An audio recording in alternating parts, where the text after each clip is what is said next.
Um, Improvisation can be an enemy. And when we ask the right questions, what is it and how does it work? It's not quite enough to get the solve, but I want to show you. These are some of my notes before I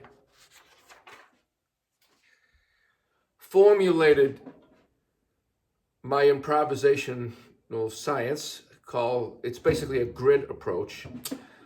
Anyway, before making that a solidified intellectual piece of property, method, system with a name, and the whole bit, I had to go through quite a process with the scientific method, and I'm testing this on basically, I don't know how many people, it must have been 1,000 at least, because it was just vast databases of students, collections of them over a bunch of years before publishing the grid system.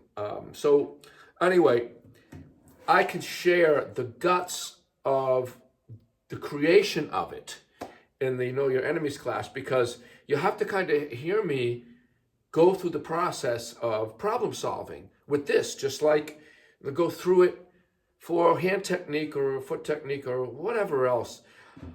But it's just mind-blowing to me that a system and an approach really does work for all that stuff, and work for throwing darts better or whatever it is, it's hand-eye or academic thing you kind of want to solve.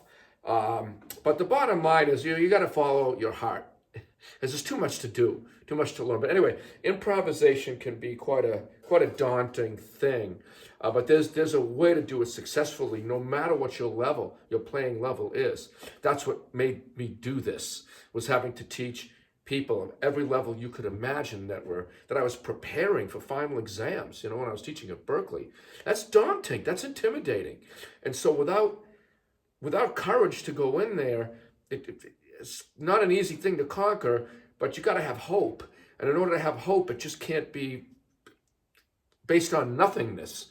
Now, it's going to be based on something real. So these classes really go into that. Anyway, I just improvised a little bit there. It's not the best stuff I ever played, but it played it, and it's one take, and it works. And I was like, okay, fine. There's a zillion things to play. At any rate, bring your enemies to the class. If improvisation and musical statements is one of them, bring it in. Let's put this method to the test. All righty, take it easy.